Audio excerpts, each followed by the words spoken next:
Otázka pre vás hneď na začiatok. Aký máte názor na potenciálne spájanie strán Progresívneho Slovenska s Maďarskou alianciou?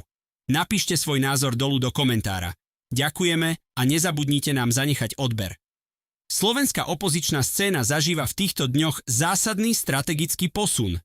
Líder najsilnejšieho opozičného hnutia Progresívne Slovensko Michal Šimečka potvrdil, že naplno pokračuje vo svojom ambicióznom pláne vybudovať široký predvolebný blok, ktorý má vo voľbách v roku 2027 čeliť Robertovi Ficovi. Tento projekt sám Šimečka už predtým metaforicky nazval Noémovou archou, plavidlom, ktoré má spojiť rôznorodé politické sily od liberálov cez konzervatívcov až po etnické menšiny s cieľom priniesť krajine zásadnú politickú zmenu. Hoci sa spočiatku zdalo, že táto progresívna archa narazí na ideologické mantinely skôr, než vôbec opustí prístav, dnešné udalosti ukazujú, že spájanie dostáva reálne kontúry.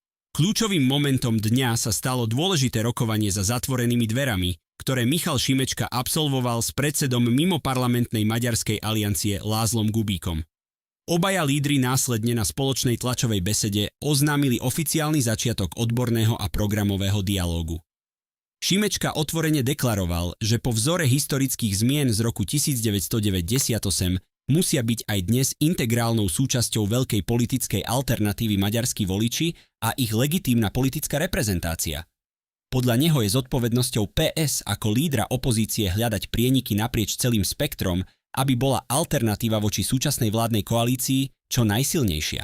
Hoci obaja predsedovia opatrne zdôrazňovali, že nateraz je predčasné hovoriť o konkrétnej predvolebnej koalícii alebo spoločnej kandidátke, zadefinovali 3 kľúčové oblasti, v ktorých začínajú intenzívne spolupracovať ich expertné tímy. Prvou osou je hospodársky a infraštruktúrny rozvoj južného a východného Slovenska s dôrazom na poľnohospodárstvo.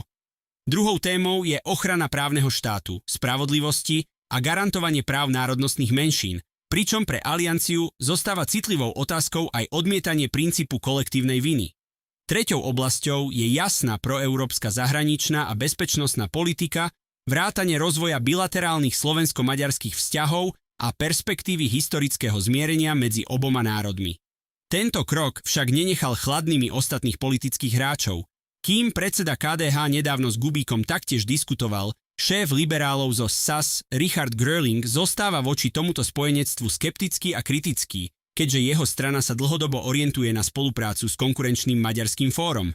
Napriek kultúrno-etickým rozdielom však László Kubík potvrdil, že Šimečka ho ako konzervatívca presvedčil o zmysluplnosti dialógu a občania sa na alianciu môžu pri presadzovaní zmeny spoľahnúť.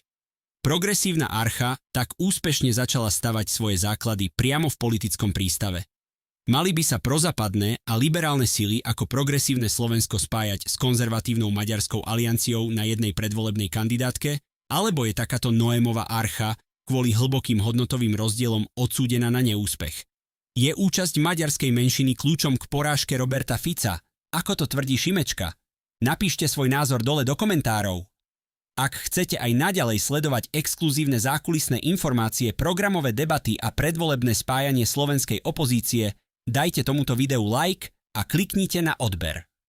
Ďakujem za pozornosť a vidíme sa pri ďalšom politickom prehľade.